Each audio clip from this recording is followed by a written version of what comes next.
ഈ കഥ നിങ്ങൾക്ക് ഇഷ്ടപ്പെടുകയാണെങ്കിൽ ചാനൽ സബ്സ്ക്രൈബ് ചെയ്ത് കാണണേ, ലൈക്ക് ചെയ്യാനും മറക്കണ്ട. രാമകൃഷ്ണൻ ഉച്ചയ്ക്ക് ഗൗരിക്കായി കൊടുത്തിട്ടുള്ള ഫോണിലേക്ക് വിളിച്ചു.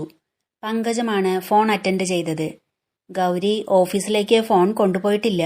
കയ്യിൽ പിടിച്ച് ശീലമില്ലല്ലോ, അതുകൊണ്ട് മറന്നുപോയി, പങ്കജം പറഞ്ഞു. ഗൗരിക്ക് ഫോൺ ഇഷ്ടപ്പെട്ടില്ലേ? രാമകൃഷ്ണൻ ചോദിച്ചു. പിന്നെ അവൾക്ക് വലിയ ഇഷ്ടായി, പങ്കജം പറഞ്ഞു. ഇന്നലെ രാത്രി വിളിച്ചപ്പോൾ ഗൗരി എന്നോട് അധികം സംസാരിച്ചതേയില്ല, രാമകൃഷ്ണൻ പറഞ്ഞു. അവൾക്ക് ഈ ഫോണിലൊന്നും സംസാരിച്ച് ശീലമില്ല, അതുകൊണ്ടാ ഇന്നലെ അവൾ സംസാരിക്കാൻ നിൽക്കാതിരുന്നത്, പങ്കജം പറഞ്ഞു. ഉപയോഗിച്ച് ശീലമില്ലാത്തതുകൊണ്ടാ, ഇനി അത് ശീലമായിക്കോളും. രാവിലെ ഗൗരി ഓഫീസിലേക്ക് പോകുമ്പോൾ ഫോൺ കൊണ്ടുപോകാൻ അമ്മ ഒന്ന് ഓർമ്മപ്പെടുത്തിയാൽ മതി, രാമകൃഷ്ണൻ പറഞ്ഞു. അവള് ഓഫീസിൽ നിന്ന് വന്നാ വിളിക്കാൻ പറയാം ഞാൻ, എന്ന് പറഞ്ഞ് പങ്കജം കോൾ കട്ടാക്കി. അവന്റെ ഒരമ്മ, എന്നേക്കാൾ പ്രായമുണ്ടവന്, എന്നിട്ടാ, പങ്കജം പറഞ്ഞു.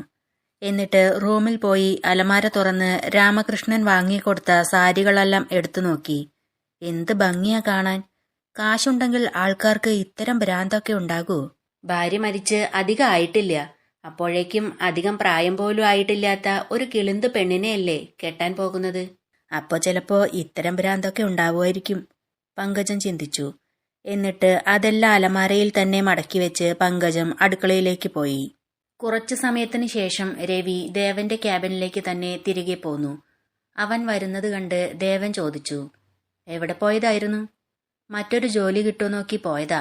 സാറിന്റെ സമാധാനം കളയുന്നത് ഞാനല്ലേ. ഞാൻ പോയേക്കാന്ന് കരുതി, രവി പറഞ്ഞു.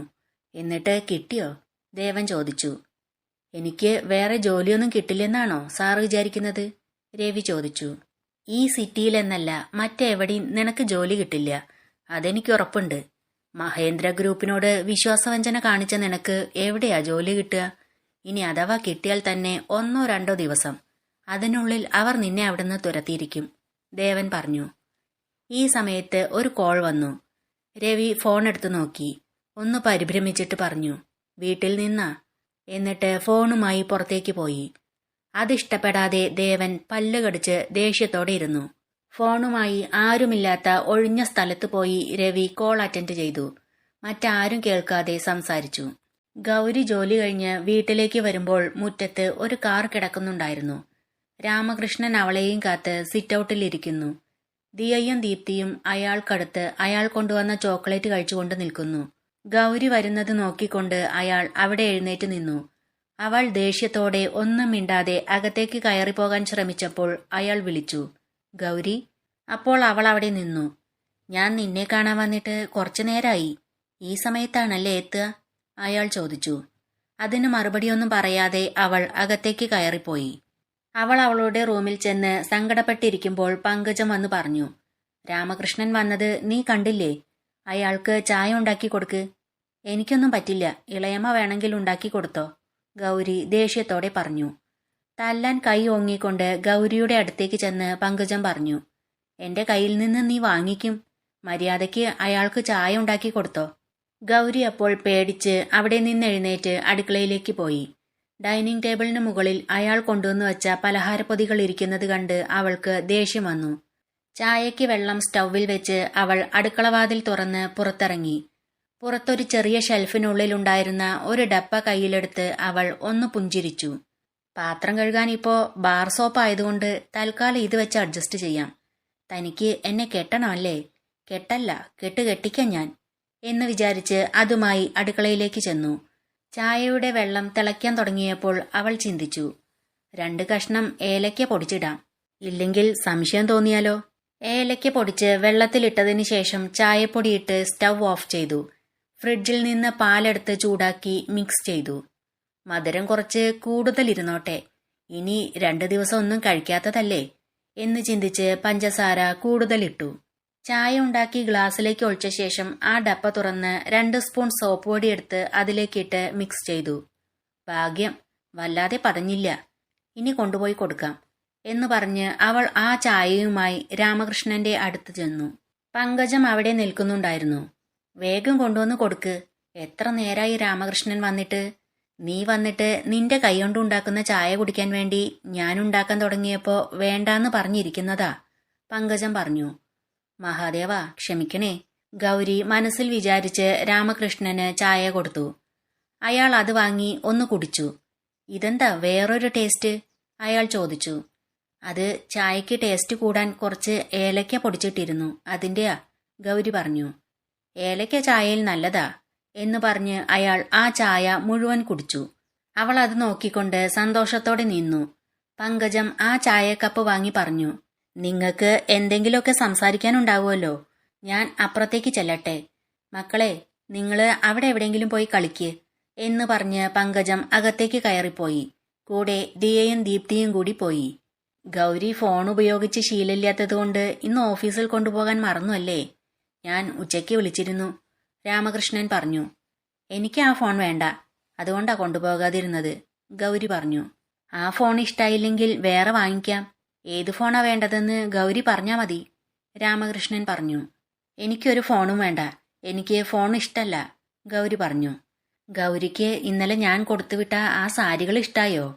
ഗൗരിയുടെ ആ 3 സാരികൾക്ക് മാത്രം 50,000 രൂപയായി. എല്ലാവർക്കും എടുത്തു കഴിഞ്ഞപ്പോൾ 1,00,000-അടുത്തായി. കാശൊന്നും എനിക്ക് അത്ര വലിയ വിഷയമല്ല. വേണ്ടപ്പെട്ടവർക്ക് വേണ്ടി എത്ര കാശ് വേണമെങ്കിലും ഞാൻ ചെലവാക്കും. അത്രയ്ക്ക് വരുമാനമുണ്ടേ. ഗൗരിക്ക് അവിടെ വന്നാൽ പിന്നെ ജോലിക്കൊന്നും പോകേണ്ടി വരില്ല. വീട്ടിലും ജോലിക്ക് ആൾക്കാരുണ്ട്, രാമകൃഷ്ണൻ പറഞ്ഞു.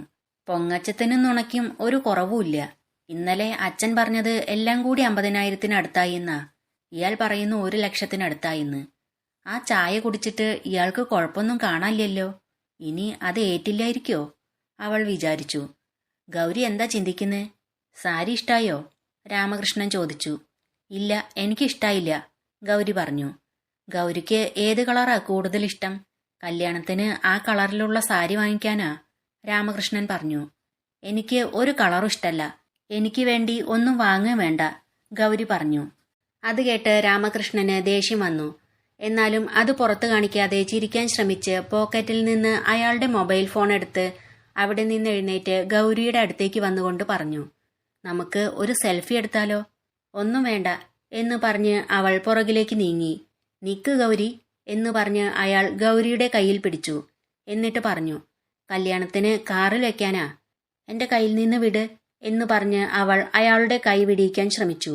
എന്നാൽ രാമകൃഷ്ണൻ പിടിവിടാതെ അവളെ ചേർത്ത് പിടിച്ച് ഫോട്ടോ എടുക്കാൻ ശ്രമിച്ചു. അവൾ കുതറിമാറാൻ ശ്രമിക്കുന്നതിനാൽ ഫോട്ടോ എടുക്കാൻ കഴിഞ്ഞില്ല. അപ്പോഴേക്കും രാമകൃഷ്ണന് വയറിൽ അസ്വസ്ഥത തുടങ്ങിയിരുന്നു. അപ്പോൾ അയാൾ ഗൗരിയെ വിട്ടു പറഞ്ഞു, അല്ലെങ്കിൽ വേണ്ട, ഫോട്ടോ പിന്നെ എടുക്കാം, എനിക്കിപ്പോൾ കുറച്ച് വേറെ അർജന്റ് ഉണ്ട്. എന്നിട്ട് അവിടെ നിന്നിറങ്ങി അയാൾ കാറിനടുത്തേക്ക് ഓടി. ദേ ചെരുപ്പിട്ടില്ല, ഗൗരി വിളിച്ചു പറഞ്ഞു. തിരക്കില് മറന്നു എന്ന് പറഞ്ഞ് തിരികെ വന്ന് ചെരുപ്പെടുത്ത് തിരികെ പോയി കാറിൽ കയറി അയാൾ അവിടെ നിന്ന് പോയി. അയാളുടെ വെപ്രാളം കണ്ട് ഗൗരിക്ക് കാര്യം മനസ്സിലായി. അവൾക്ക് അത് കണ്ട് ചിരി വന്നു. മഹാദേവ, ക്ഷമിക്കണേ, എനിക്ക് വേറെ ഒരു നിവൃത്തിയില്ലാത്തതുകൊണ്ടാ. നാളെ ഞാൻ നിന്റെ മുന്നിൽ വന്ന് 101 ഏത്ത ഇട്ടോളാം, ഗൗരി മനസ്സിൽ ചിന്തിച്ചു. എന്നിട്ട് അകത്തേക്ക് കയറിപ്പോയി. ഗൗരി സന്തോഷത്തോടെ അകത്തേക്ക് കയറി വരുന്നത് കണ്ട് പങ്കജം ചോദിച്ചു, എന്താ ഇത്ര സന്തോഷം?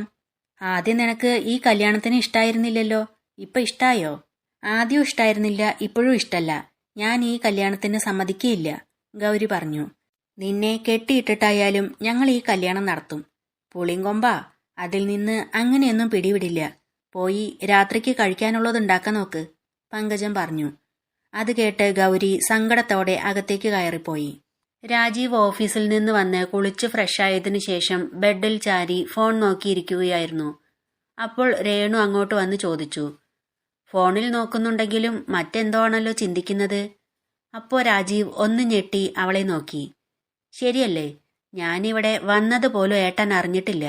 എന്തോ ചിന്തിച്ചിരിക്കുകയായിരുന്നില്ലേ? എന്താ അത്? രേണു ചോദിച്ചു. ഒന്നും ചിന്തിക്കുകയായിരുന്നില്ല, രാജീവ് പറഞ്ഞു. അത് കള്ളം, ഏട്ടൻ ഗൗരി ചേച്ചിയെ അല്ല ഗൗരി ഏടത്തിയെ ചിന്തിച്ചിരിക്കുകയായിരുന്നില്ലേ? രേണു ചോദിച്ചു. ഗൗരി ഏടത്തിയോ? രാജീവ് ചോദിച്ചു. അതെ, ഏട്ടൻ കല്യാണം കഴിച്ചു കഴിഞ്ഞാൽ പിന്നെ ആ ചേച്ചി എനിക്ക് ഏട്ടത്തിയല്ലേ, രേണു പറഞ്ഞു.